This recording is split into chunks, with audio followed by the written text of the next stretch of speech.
Welcome to the Bar Exam Toolbox podcast. Today we're talking about whether and when you should take bar classes in law school. Your Bar Exam Toolbox hosts are Alison Monahan and Lee Burgess.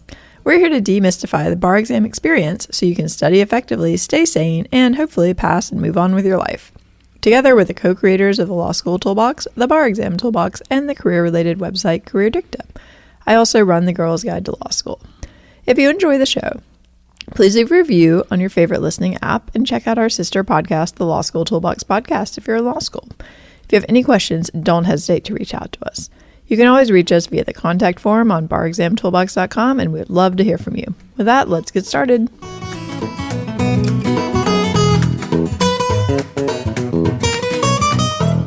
Welcome to the Bar Exam Toolbox podcast. Today we're talking about whether and when you should take bar classes in law school.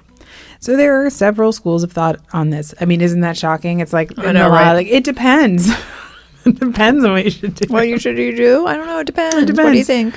Well, I think there are a few options. So some people think you should take as many as possible, take every class that is offered. Some people believe you should take as little as you can and just try and learn everything in bar prep. And some people kind of believe that you have to balance competing priorities and take some, but not as many as possible. So what did you do? I mean, I did a mix of column 2 and column 3. Okay. I definitely figured I would learn most of the things I needed to learn in bar prep beyond the first year subjects, which obviously I took all of. But I did take at least evidence, which was not required, but it seemed like that would be pretty foolhardy not to take evidence for the bar exam. I think also I didn't really have a choice because I was going to clerk and the judge said I had to. Yeah. I think a lot of schools require evidence now. I mean, really, evidence is one of those classes you need to take. Yeah. I mean, we'll get to this later, but I would say of all the classes that may not be required that you're considering taking or not taking, you need to take evidence because evidence is on the MBE. Yeah, and evidence is just like one of those things you're supposed to know about to be a lawyer. Yeah. How can you become a lawyer and not know anything about evidence? Yeah, well, we were litigators. If you're the corporate person may think, oh, I'm going to be an M&A attorney. I don't need to know anything about evidence. I mean, that's a legitimate career perspective, but I still think you take it for the bar. Yeah, good point. I did something similar. I mean, I definitely didn't take all of them. I didn't take wills and trusts. I didn't take remedies. I remember my last semester, I signed up for wills and trust thinking, oh, I should really learn this because it's like life stuff plus also the bar. And then I dropped it to take a seminar in federalism in the family, which I do not regret. But I kind of agonized over that one because wills and trust also seemed like one of those things. It was complicated. It was probably likely to be tested, and I knew nothing about it.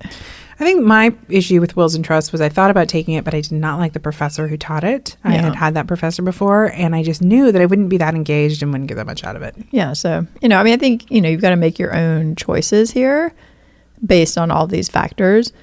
And it also can depend on what type of law student you are. So, if you're a strong student, you've always done pretty well, you're a good writer, you're good at standardized tests, you can probably get away with taking a lot fewer bar classes than someone who has struggled through law school, struggled on standardized tests for their whole life, isn't great at memorizing a lot of material, isn't a super strong writer.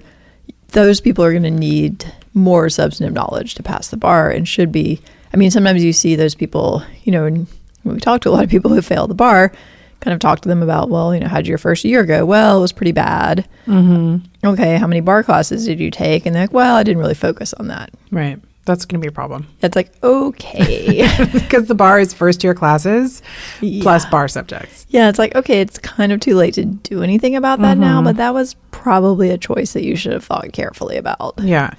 And I think, some of this stuff, I don't know. I think when you think about your legal education, like as a greater concept, I think there is this idea of like, what are you there to do? And they make you take all those core 1L classes partly because they're just kind of baseline. Like everybody needs to know. Right. You need to know what a tort is. You need to know what a tort is. You need to understand contract law. Right. You need to understand these basics. I think what's kind of interesting about law school is that some of these other classes, even some of these bar classes, you can still run into them in your life, in your legal practice, because the concepts that come out of these classes can still be very important. Yeah, that's why when I was studying for the California bar, because a lot of this also depends on which exam you're taking. True. So California tests things that are not on the MEE and probably reverse as well. So, I went to law school in New York. I didn't really necessarily totally plan to take the California bar. I did it later when I was working. But I actually really liked studying community property because I thought it was interesting. I loved community property. I was like, these are the things that your friends come to you with questions about. That's so true. I'm getting married. Do you think I should have a prenup? It's like, well, let's talk about the basics of, community property because you need to understand what you're signing up for here. Right. So I didn't mind studying stuff like that. The ones that killed me were like, commercial paper or something. Even that was not too bad because that was just kind of like about checks, as I recall. I don't know. Secure transactions and maybe I'm confusing on the MEE that causes a lot of people angst. Yeah, I definitely, when I took Massachusetts, I knew there was something about like writing checks. And I was just like, okay, this seems weird. I don't think they study. I don't think that, they're UBE now. And also they don't cover that on the MEE. But you're going to get some of these weird areas that if you hear secure transactions, you might feel really freaked out. And you might think you definitely need to take a class to understand that. And some people, again, do. But a lot of this is just like, okay, this is pretty basic. The other thing I would say for folks who are thinking of coming to California to take the bar, especially from out of state, is that if you're trying to minimize your bar classes, you also need to remember that California is going to require you to learn a lot of California-specific law as well. Mm-hmm. So, for example, if you took evidence in your New York class, in your New York law school class, it's possible that you just studied the federal rules of evidence. Yeah, that was all straight federal rules. Right. But California is also going to test you on the California rules of evidence. And California is also going to test you on the California rules of professional responsibility. California is also going to test you on California civil procedure. And so you don't want to come to California having not taken a whole bunch of bar classes and then also having to learn a whole bunch of California law. That's a huge undertaking.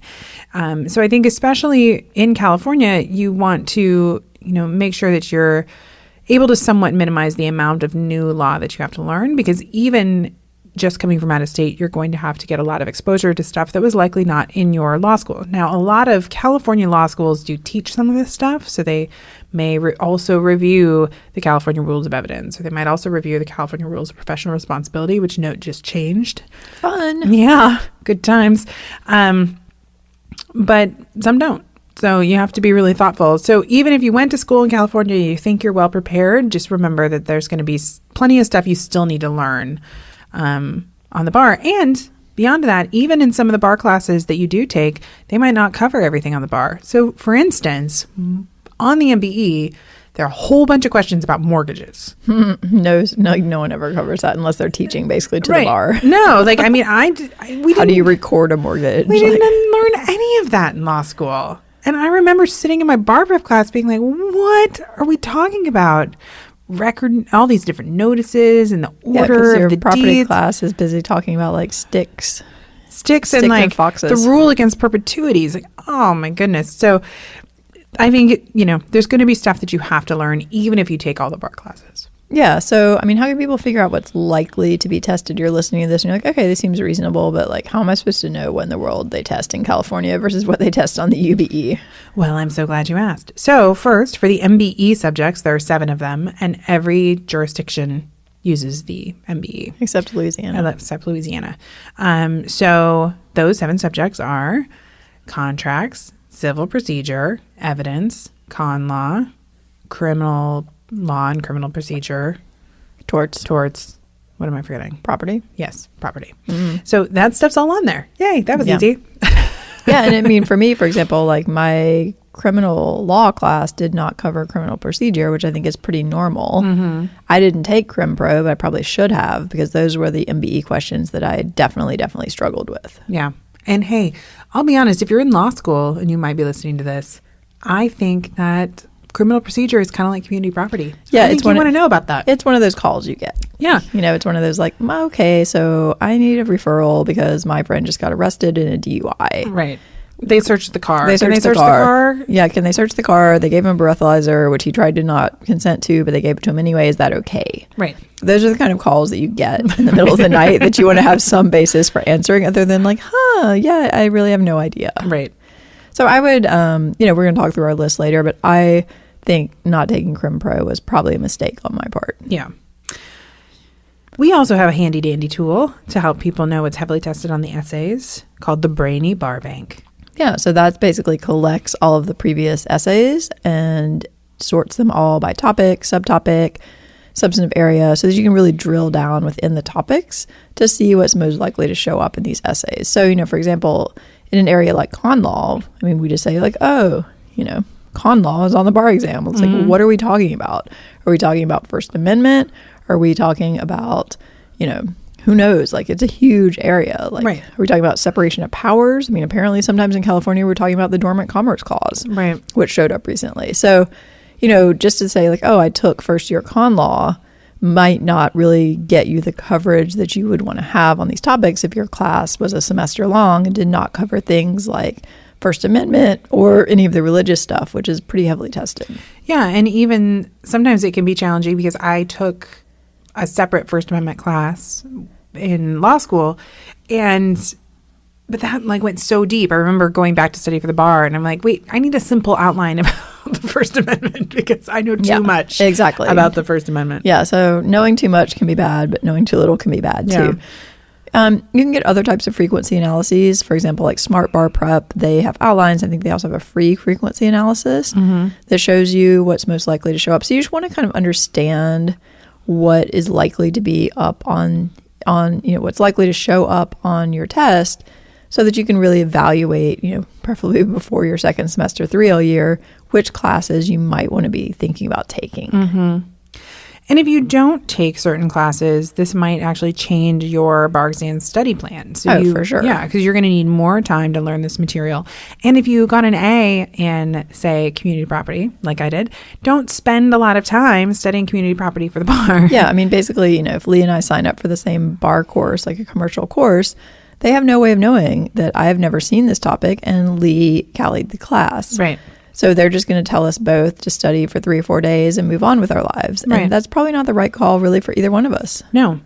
And so you just can't blindly follow these schedules. You have to think about what you need. Over and over again, we keep saying this, but I feel like I have to keep saying this. These commercial bar programs are one solution that's supposed to help everybody from an Ivy League trained lawyer to someone in an unaccredited law school. Well, and they don't know that, this Ivy League trained lawyer was a Civ Pro TA. Right. But never took Crim Pro or community property. Right. And they also don't know what your Crim Pro professor covered. They don't know, they don't know anything. And so you have to take your own personal situation and apply it. So instead of maybe listening to, probably 9-12 hours of lectures on a topic that you may have done really well in law school, maybe you should just move on to memorizing and practicing that topic. Right, exactly. And you can use something like the Brainy Bar Bank to get extra practice on something that's more heavily tested that you are less familiar with. You've got to think strategically here. You know, you've got to really be thinking, is this the best bang for my buck? And if the answer is no, then do something else. Yeah. All right. Well, now that we've gotten those preliminary things out of the way, what classes should people take? Well, I agree. We talked about it earlier, but I think everyone needs to take evidence. You got to take evidence. Well, and evidence is one of those classes, it's confusing. It is, yeah. There are a lot of nitpicky details, the hearsay stuff. It's not, I wouldn't say it's, some people find it very challenging conceptually. I think most people eventually kind of get the concept. But it takes a lot of practice to really even understand, what is hearsay? It sounds simple if you give somebody the rule, it's a statement of out-of-court declarant submitted for the truth of the matter. Okay, well, what does that mean? Yeah, what does the truth mean? Well, and what is out of court? And, so it's all about these details. It's a very, very picky, very detailed area of the law. Yeah, so for instance, if somebody makes this, moves their finger across their neck and the I'm going to cut you. I'm going to cut you. Is that a statement? Yeah. Exactly. Where would we go on this? Obviously, we've taken evidence. But, you might be thinking, if you haven't taken evidence, like, well, they didn't say anything. How could that be a statement? Lee and I both know that actually that was probably a statement. Right. So this is the important stuff that you need to learn. And it is very hard to learn this stuff without practicing a lot of the application of it. And I think that's what these evidence classes allow you to do, is they review the law, but then they really give you these examples of how it is applied. Yeah, and that is what you need for the MBE, because I feel like evidence is one of the trickiest MBE topics. Yeah. Just because it's so easy to test these really fine-grained distinctions. And the way that the problems are written is often sort of confusing to people. And we were just going through MBE questions. Yeah, maybe like just because I was literally just looking at them, I was like, wow, these are pretty hard. Like, they're pretty nuanced, and they can test the same rule. It comes out differently. Yeah, and they don't really just ask you straightforward questions. They'll give you this convoluted thing and just basically say, like, is the evidence admissible? So you need some sort of structure for even understanding what are the things I need to consider in a logical way here that I just don't think you can get from like 3 days of watching a lecture and doing a few practice questions. You need that time to really absorb this stuff. Yeah. So take evidence. Take evidence. If your school doesn't require it, I don't even think you should be able to graduate from law school if you don't take con law. Yeah, well, a lot of the first year curriculum doesn't require con law at this point. I know, but don't you need it to graduate? I think there are ways around it. I don't think it's that's a terrible idea. Yeah. I feel like we are currently living in a con law textbook in this current state of the world. But con law is super important. It touches all of our lives. And it's a really fun class. Well, it can be if you have a non-horrible professor. Okay, fair point. I had a really good professor. I had a terrible con law professor and learned nothing, which then I had to learn it all for the bar. I had a terrible evidence. I had a terrible evidence professor. Terrible. Hopefully he is retired by now. He was awfully Well, my con law professor was over 90. Okay, yeah. Yeah, very nice man. Shouldn't have been teaching first year con law. Yeah. And so when I went back and started working as an adjunct, I taught this class that was a required supplementary class for folks who are on academic probation. And the rule was everybody had to take con law and evidence in the same semester if you were on academic probation. This was as a 2L. And then they got to take my class where we worked on study skills. And so I had really hated evidence in law school, and I had this terrible evidence professor. But I basically had to go back and do a deep dive and really understand evidence because I had to teach it to somebody else. Yeah. It was like, I spent a lot of time working on that. That's why I know a lot of evidence now. No, my professor in evidence was great. He was an adjunct, and I think he was a U.S. attorney or something, somebody who like really knew this stuff and used it on a daily basis. And so he would come in once a week for 3 hours. He was a great teacher. It was like, wow, okay, I know evidence now. Yeah, exactly. And it was great because when I was a clerk, that was the one thing that you absolutely had to know cold, because sometimes the judge is on the bench having a trial. Yeah. And turns to you and basically gives you the look of like, is this admissible? And, if both clerks nod, he admits it. If we're like one nods and one doesn't, he might call for a break so we can go talk about it. Right. And if we both say no, then he says, no, that's not admissible. These are the things like that was what you really got called out on. Like, I need an analysis on the spot of whether this is admissible. Yeah. And I don't want to be overturned on this. Right. Yeah. Judges don't like to be made to look like they don't know what they're talking about. Yeah. So I think those are two like kind of must need to takes. I really feel that way. I agree. Are there other ones you would put definitely on that list? Like we were saying, I really think that the Crim Pro is important. It's on the MBE, and I think it's just like, I don't know how you call yourself a lawyer if you don't know anything about the Fourth Amendment. Well, I knew nothing correct about the Fourth Amendment because I took a class on like the war and terror from a professor who thought the police could literally do whatever they wanted. She's a judge now. The Patriot Act just did give them leadway, but not that much leadway. Yeah, no, I just remember missing every single MBE question and being like, what is happening here? How is this possible? And then I realized like she just didn't actually give us any real law. So again, I had to sit down and really dig into that. Yeah. I think Crim Pro is like, unlike evidence, I think it is fairly understandable fairly quickly. So if you do need to do it on your own, you can. Yeah. It's not going to be something you have to practice like a million times. That's true. But it is definitely probably better to take it. So I would put that on the kind of like quasi-mandatory, but maybe you could talk me out of to saying you needed to take it if you have a pretty good reason not to. Yeah. All right. So anything else on the must? On the must.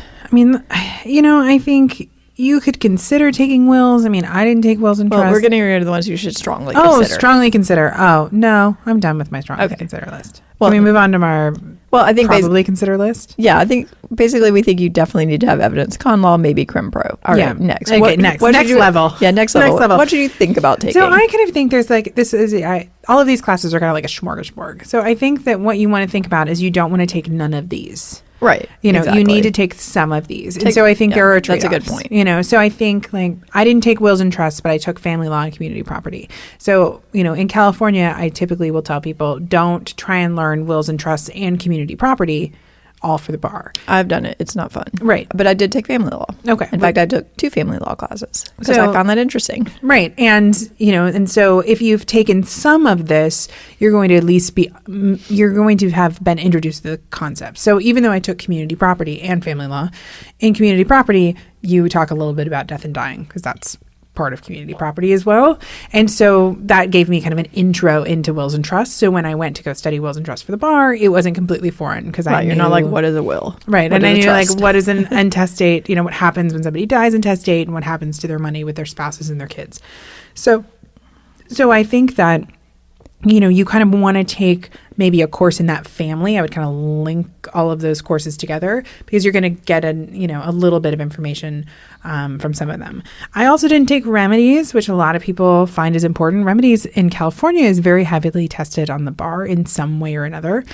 Some people felt like it was kind of a great review of I can see that. Kind of torts and contracts and things like that. The thing about a remedies class is it's going to kind of cover all of your remedies. Yeah. So whatever type of question you get, they're probably going to ask you like, what is the outcome here? Mm-hmm. So whether you have to calculate tort damages or contract damages or some other type of damages, like, based on promissory estoppel or some sort of injunctions or whatever, this stuff can show up in a lot of places. Yeah. I mean, I'm not even sure what the remedies the class kind of covers. I honestly don't think Columbia even teaches something like that because it's too practical. Yeah. But a lot of schools do have that. And I think it's something, particularly if you are kind of on the weaker end of things, I think you probably want to think about it. Yeah. And sometimes people are like, oh, I didn't take it because I was kind of afraid of it. That's probably a sign you should take it. Yeah, definitely. Like, I'm bad at math. It's like, no, you need to take remedies. Yeah. Corporations, I think you can go either way. I mean, I took it, but I took it with this visiting professor who was terrible. And I'll be honest, I took it. was not I learned very nothing. engaged. No, which is sad because I now wish I had spent more time paying attention in corporations since we own a corporation. I wish that corporations had taught me more about having a corporation, which really didn't do anything. No. I think corporations, if you're not a litigator type, you probably want to make sure, obviously you probably want to have taken corporations anyway. Yeah. But, that can be one if you're listening to this and you're like, oh my God, like family law, community property, I have no interest in this. Right. I'm much more like serious. Haha. At least make sure you take corporations. I mean, ideally it would include things like agency and partnerships because that's a lot on the bar. Yeah. It depends on the school too, like how much they're teaching to the bar exam. It's true. I mean, we just spent corporations class talking about like Delaware Chancery Court. That's not on the bar. No. Professional responsibility is on the MPRE and on some bar exams, like California, as Alison learned the day of the exam. Actually, 2 days of the exam. 2 days of the exam. Showed up twice. But you have to take the MPRE. We actually have another podcast episode on the MPRE. But so you want to take professional responsibility. I think the law schools require you to take it as well. Well, but the weird thing is, so for example, at Columbia, they didn't think this was very important. Ha ha. Ethics. Ethics. I'm pretty sure some Columbia lawyers showed up in some of those cases in, post 2008.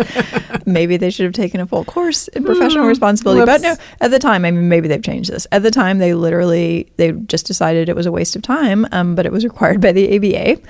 So they did, I think it was like a 4 or 5 day intensive over a break, and probably 70-80% of the people just took that. Oh. So it was like a crash course. I mean, apparently it was a total joke. And I opted to take the full semester, which is because you're so ethical. Well, I just actually thought it sounded interesting.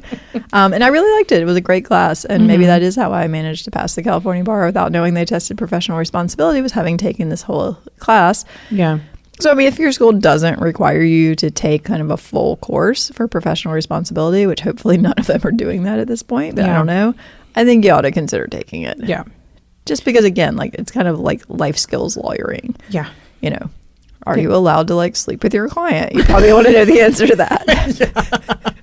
Yeah. Can you take money, from your Here's some free legal advice. Try not to sleep with your clients. I mean, I think concurrent representation. I think it requires, yeah, exactly. But you want to know what the rules are. Yeah, just saying. If you're thinking about it, you want to go and look that up. Yeah. But again, what can you put in your trust account or not? Like, I mean, it's fascinating if you read the, magazine that the Bar Association sends out, because they have a part at the back where they write about all the ethics violations. Yeah, the disciplinary. Yeah, all the disciplinary hearings of people who've been disbarred, people who've had other things. They are fascinating. All the things that people think of to do. And you're like, you should have paid attention in professional responsibility and known that this was not okay. Well, when I took the MPRE, there was, sitting a couple rows in front of us, was this kind of notorious criminal defense lawyer in California named Tony Serra, who had been disbarred for, I think it was tax evasion or something like that, and was fighting his way back in. And I recognized him because he had done a case against my dad when my dad was an assistant U.S. attorney, and the guy had crazy white hair, and he was very noticeable. Right. But, you're sitting around the room and like most people are law students, and there's this guy with like this crazy white hair a couple of rows before. And we're like, why is Tony Serra taking the MPRE? Like, well, he's probably trying to prove that he is ethical. Yeah, exactly. He had to take the MPRE, I guess, to fight back to get his law license. So. Yeah, so basically in California, this is going to be tested again. I don't think it shows up on the MEE. So, again, strategize about where you're taking the bar. Right. Community property, I mean, I think a strong argument for taking that if you're going to be taking the California bar, because again, it's kind of a complicated area. It involves math. It's scary. One thing that comes up a lot in Texas, which I was not aware of until all these people started talking to me about the Texas bar, is oil and gas law. Wow. Yeah. And apparently it's very heavily tested. So if you're in Texas, I mean, maybe they make you take it anyway. But if not, you probably ought to think about it. Yeah, that's interesting. So things you can probably skip, like I talked about, that I think you should take like either a family law or community property if you're in California, or a wills and trust, something in that realm. But if you've taken one, I don't think you have to take family law. Although I will just say, people ask you family law questions all the time when you're a grown-up. I mean, I like family law as a class. If somebody asked me if they had no interest in it and they needed to take it for the bar, I would say probably not. Yeah. I don't think it's that hard. No. I mean, you might just not find it interesting. Yeah. But I think it's pretty interesting. I think it's pretty. I mean, this is like real life. Yeah, I always like the real life. But some people just don't like that. They're like, no, I want to think about like, intellectual things. I don't care about like the family. I like dramatic stories about families. And I was always like, yeah, let's talk about, surrogacy. Like, this sounds interesting. I know. What about like on the ME, you've got things like secured transactions, conflict of laws, commercial papers. I mean, I personally think you just need some basic understanding of these topics. We actually have a post on our website that disagrees with me. So again, lawyers. I mean, again, I think you got to know yourself. If just the concept of secured transactions is terrifying to you, then you probably ought to take a class on it. Yeah. If you're like, you know what, I can learn something like this. It's just like some rules I need to understand. I can do this. Then skip it. I mean, you can't take everything. It's a problem. And hey, if you aren't sure how some of this stuff looks on the bar, there are essays you can pull from websites. So look at them. Look at them and see if it invokes panic. If it doesn't, then maybe you're going to be okay. So a lot of people are wondering when they should take all these classes. So do you think you should save all the stuff to a 3L year so it's fresh, or spread it out? Well, I don't think you can save all of it. No. I mean, I think you can make an argument for saving something like evidence for your last semester. I mean, I did that. It worked out fine. Unless you want to do a judicial externship. Right, of course. I mean, there are other reasons you might want to take it sooner. But if you have none of those reasons, it's not required, that kind of thing. You don't want to take an upper level elective. Obviously, if you want to take an upper level con law elective, you probably need to take con law. Right. Don't take those at the same time, which sometimes people tell us they're doing. I'm like, why would you do that? It's really hard. Like, it's a lot of work. I will be honest, I took con law and evidence at the same time. Oh, I was talking about taking like intro to con law and an advanced con law at the same time. Sometimes people do that. It's crazy. I'm like, you don't know con law. Why would you take an advanced con law? No. Like, why are they letting you do this? I also took an evidence and like an evidence practicum at the same time, and that was also very frustrating. Yeah, I mean, I should have taken it after I took evidence.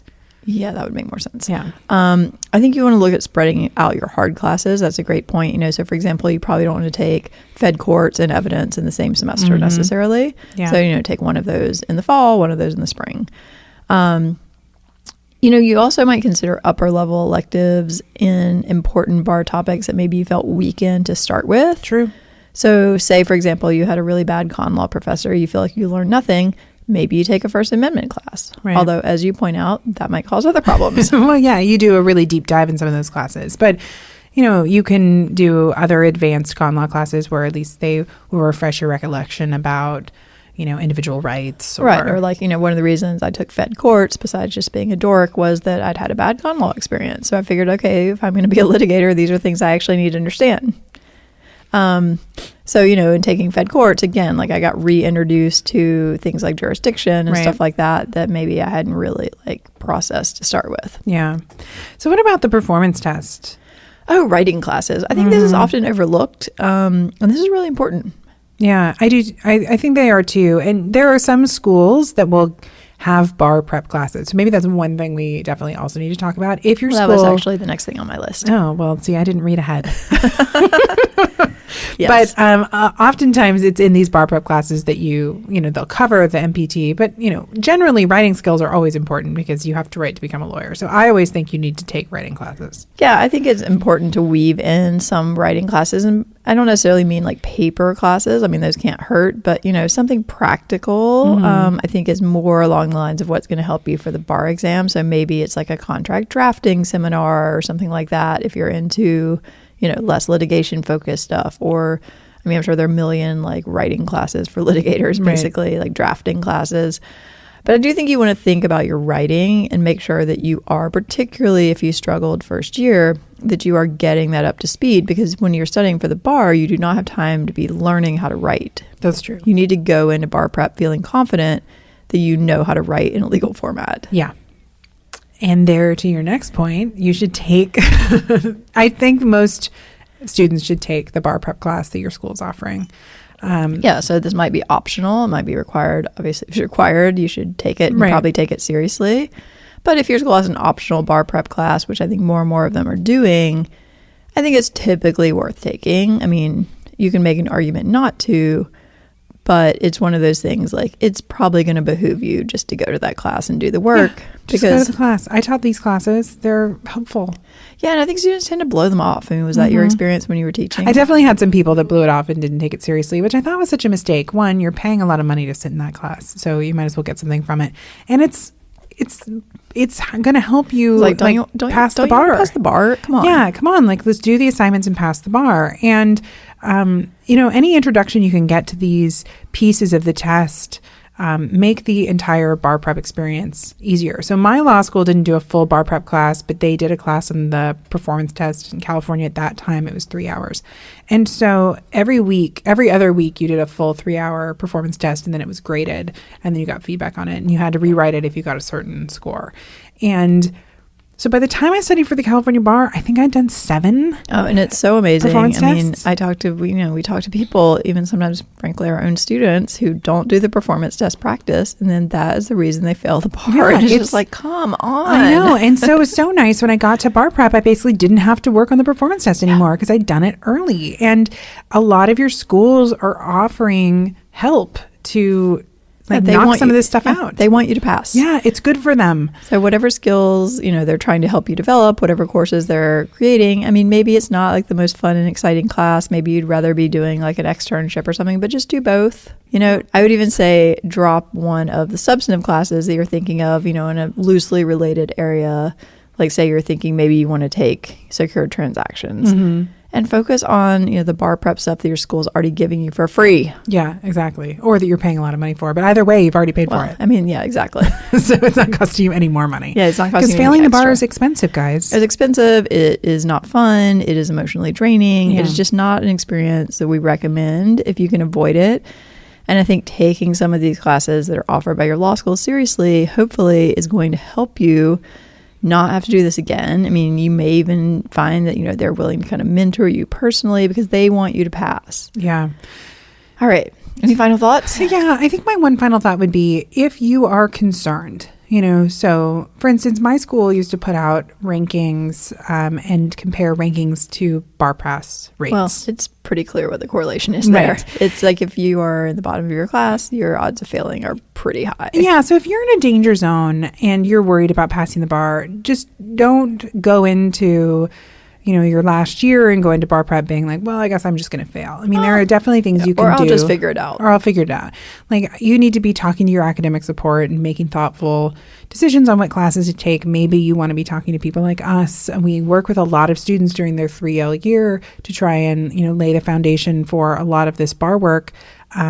Both either with their substantive classes, but also just outside of their substantive classes on things like the performance test or multiple choice to try and, knock some of this stuff out so the bar prep period is more productive. There's a lot that can be done, but you need to be thoughtful about it. So, like most things, you just need to spend some time evaluating your situation and thinking about how best you can be prepared, because although it's not fun to do extra work your 3L year, trust us, it's more fun than not getting successful bar. Yeah, I just think it's so smart of people who realize that maybe they've had some struggles in law school and they're not feeling like they're just going to pass with flying colors with a typical course, to actually, to sit with that and really think about like, okay, what do I personally need to do to make sure that I can do this once instead of having to do it again? Because I think one and done is like exponentially better than when you get in the cycle of failing. Yep. It's just not a good situation. So if you are in law school and you're listening to this, don't just kind of blindly sign up for a course and think like everything's going to be fine. Yep. All right. Well, unfortunately, we're out of time. We want to take a second to remind you can check out our blog at barexamtoolbox.com, which is full of helpful tips to help you prepare and hopefully stay sane as you study for the bar exam. You can also find information on our website about our courses, tools, and one-on-one tutoring programs to support you as you study for the UBE or California bar exams. If you enjoyed this episode of the Bar Exam Toolbox podcast, please take a second to leave a review and rating on your favorite listening app, because we'd really appreciate it. And be sure to subscribe so you don't miss anything. If you're still in law school, you might also like to check out our popular Law School Toolbox podcast as well. If you have any questions or comments, please don't hesitate to reach out to Lee or Allison at lee@barexamtoolbox.com or Allison at barexamtoolbox.com, or you can always contact us via our website contact form at barexamtoolbox.com. Thanks for listening, and we'll talk soon.